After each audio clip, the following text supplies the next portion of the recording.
Bonjour, je viens de faire une review en anglais et donc pour mes compatriotes français, je vais essayer de faire la même en français.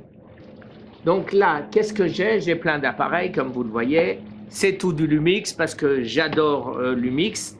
Je répète en français ce que j'ai dit tout à l'heure. J'ai aucune aide de Lumix, c'est simplement une passion.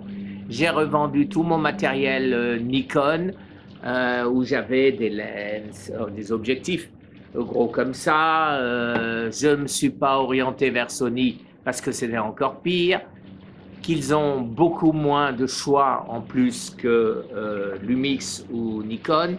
Donc j'ai décidé de passer sur Lumix et j'en suis enchanté, et ce depuis maintenant quelques années. Alors que j'avais les deux, j'avais Lumix et Nikon, et comme je ne suis pas arrivé à avoir aussi vite que je voulais le D850, eh ben je me suis dit, oh et puis zut, je prends le G9 et j'oublie Nikon, chose que j'ai fait. Alors, premier avantage, c'est parce que la plus grosse, le plus encombrant objectif que j'ai actuellement, c'est un 300 mm, c'est un 100-300 qui fait donc 200-600. Il est superbe, stabilisé, dual IS2 avec ce boîtier, et la qualité est superbe, et donc c'est le plus gros que j'ai aujourd'hui. La même chose, un 600 mm sur un plein format, vous voyez l'engin, hein, ça va jusqu'ici, et il y a des gens qui vous diront que l'ouverture c'est pas la même, que si, que ça. Euh, Bien sûr qu'il y a des différences, il faut apprendre à se servir d'un micro 4 tiers, mais dire que ça fait moins bien ou mieux, c'est totalement faux. Les optiques ne donnent pas les mêmes résultats. Il faut oublier tout ce qu'on a appris depuis 60 ans avec la photographie argentique, qui était déjà du 24-36, et il faut oublier les pleins formats qui existent, parce que la manière de faire des photos avec un plus petit capteur est différente. Alors, dans l'ordre, il y a bien sûr trois choses qui sont importantes. C'est en premier pour beaucoup de gens, et moi compris, c'est le prix. Quand j'ai revendu tout mon matériel Nikon, je me suis rendu compte que j'ai acheté tout ça pour moins cher que j'ai récupéré de mon D800 et des optiques que j'avais. En plus, les optiques que j'avais, je ne pouvais jamais partir en vacances avec tout parce que c'était trop gros et ça ne rentrait pas dans le sac. Aujourd'hui, j'ai un sac où il y a 12 optiques, elles rentrent donc toutes dedans, et deux boîtiers, et ça ne pèse pas 10 kilos. Donc, bien sûr, je n'ai pas besoin de tout, mais si j'ai envie, j'emmène tout. Donc, c'est intéressant pour moi, j'aime. Et j'ai de vieux Lumix que j'avais achetés en son temps parce que c'était beaucoup plus petit que le Nikon, et puis que des fois, eh ben, on ne pouvait pas le prendre parce que c'était trop gros. C'est plus petit, donc c'est trop gros, donc enfin, je me répète un peu. Le Lumix que j'ai gardé depuis très longtemps, puisque cet appareil, je pense, est sorti en 2011, 2012, quelque chose comme ça. C'est déjà un 16 millions de pixels, non pas un 12 millions de pixels. Il a, comme les nouveaux appareils, comment ça s'appelle en français, ça de nouveau, je ne me rappelle plus. Le screen en anglais, bon, enfin bon, ça tourne. Donc vous pouvez faire ce que vous voulez, c'est du HD, Full HD, et surtout, ces appareils-là, bien sûr, en son temps, n'étaient pas stabilisés. Aujourd'hui, vous n'utilisez plus les optiques pancake, voilà, comme il y a sur celui-là. Il suffit de prendre à la place le 12-32 qui est stabilisé et vous avez donné une nouvelle jeunesse à, cet appareil photo et qui a un prix de revient total de l'ordre de $300 ou euros, l'appareil plus la caméra, plus l'objectif. Donc ça, un.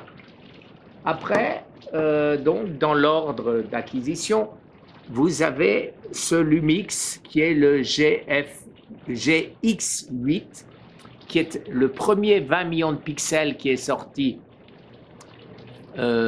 pour micro 4 tiers. Et en ce qui me concerne, il est fantastique. Il est fantastique pourquoi? Parce que vous avez tous les boutons là où ils doivent être.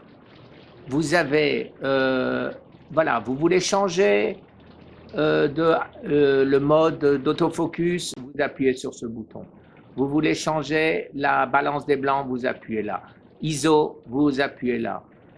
Vous voulez passer en photo en cadence, enfin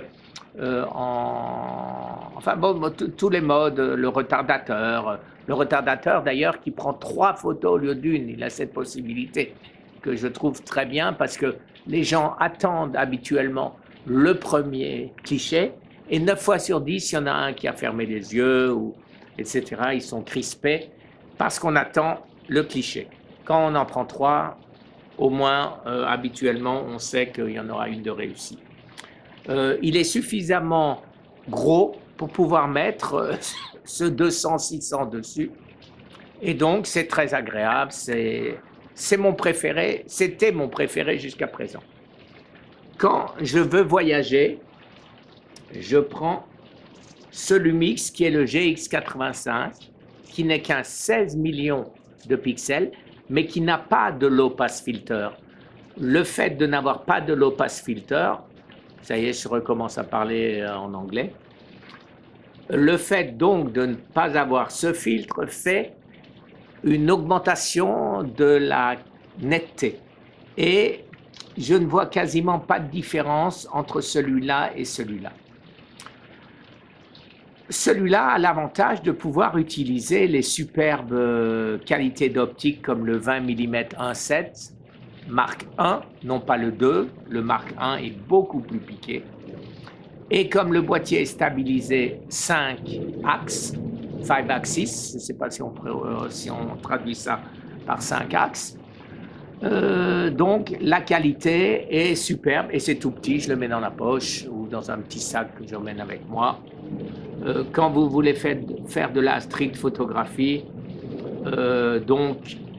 c'est très facile, personne ne remarque que vous avez cet appareil.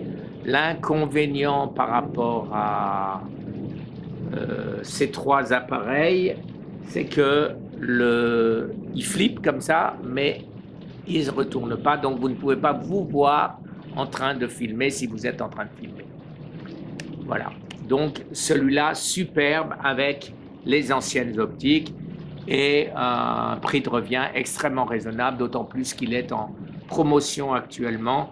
Lumix a enlevé $200 sur cet appareil à 599 au lieu de 799. Je suppose que c'est parce que bientôt il va sortir en 20 millions de pixels. Je suppose. Maintenant, who knows? Alors maintenant, le dernier, c'est le fantastique G9. Pourquoi je dis fantastique?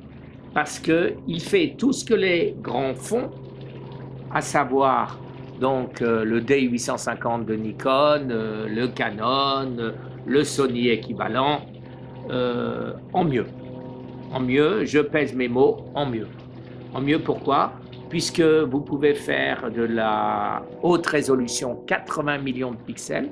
Ça veut dire que si maintenant je veux prendre une photo d'un petit objet, eh ben, je prends la photo en 80 millions de pixels.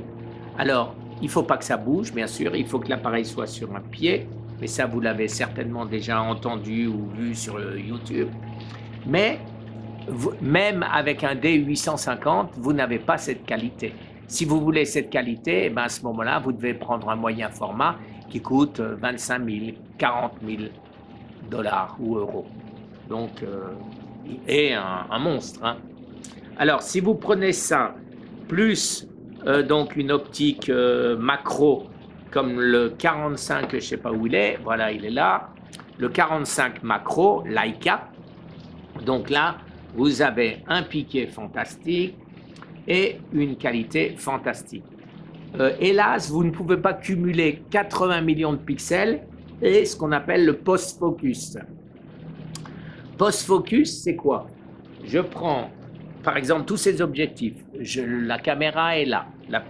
Je prends une photo, je me mets en post-focus et l'appareil va faire une rangée de photos ici, ici, ici. Il va peut-être prendre 10, 15 photos, j'en sais rien, jusque tout ce que vous voulez. Après, dans post-focus, vous choisissez focus stacking et à ce moment-là, vous demandez à l'appareil d'être net de là à là ou simplement de faire tout net.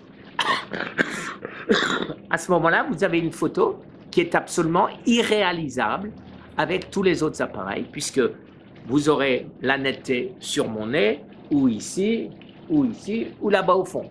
Mais vous n'aurez pas tout. Avec Focus Stacking, vous avez tout net.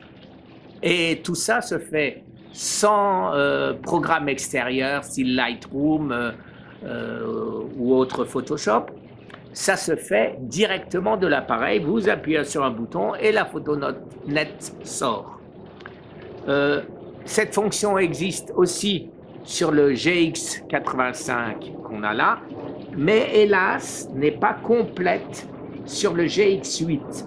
Sur le GX8, vous avez effectivement la fonction post-focus, mais à ce moment-là, après, vous devez choisir si vous voulez la netteté ici, ici, ici, et vous pouvez sauver, enregistrer plutôt la photo, je traduis save. Vous pouvez enregistrer la photo aux différents niveaux de netteté que vous voulez. Vous voulez la netteté sur cet appareil, vous le voulez là. Donc vous choisissez après, mais vous ne pouvez pas avoir la photo nette d'un bout à l'autre. Voilà pourquoi j'avais acheté le GX85 et maintenant qui me fera un peu double emploi avec le G9. L'avantage du G9, c'est bien évidemment qu'en plus de tous ces avantages, il a le 4K en 60 images par seconde, le 4K, je recommence. Hein. Ça fait 17 ans que je vis ici et vraiment je parle en franglais, comme ils disent ici. Mais tous les Français font ça, hein, je ne suis pas le seul.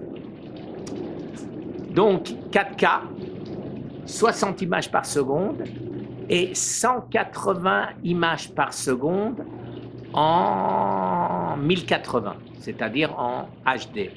Ce qui veut dire que vous faites des ralentis absolument fabuleux, chose que ne font pas même des appareils style D850.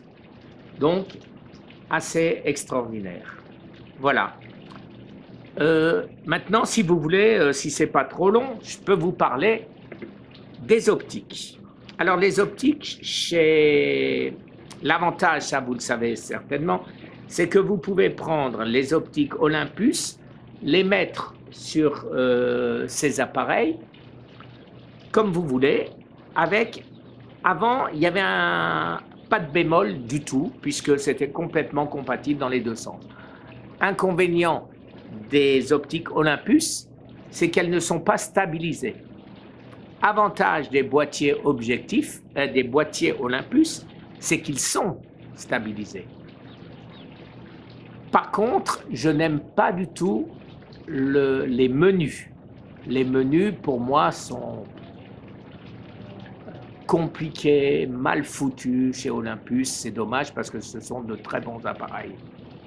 Chez Lumix, chez Panasonic, les menus sont clairs, faciles, accès direct, il y a plein de boutons partout.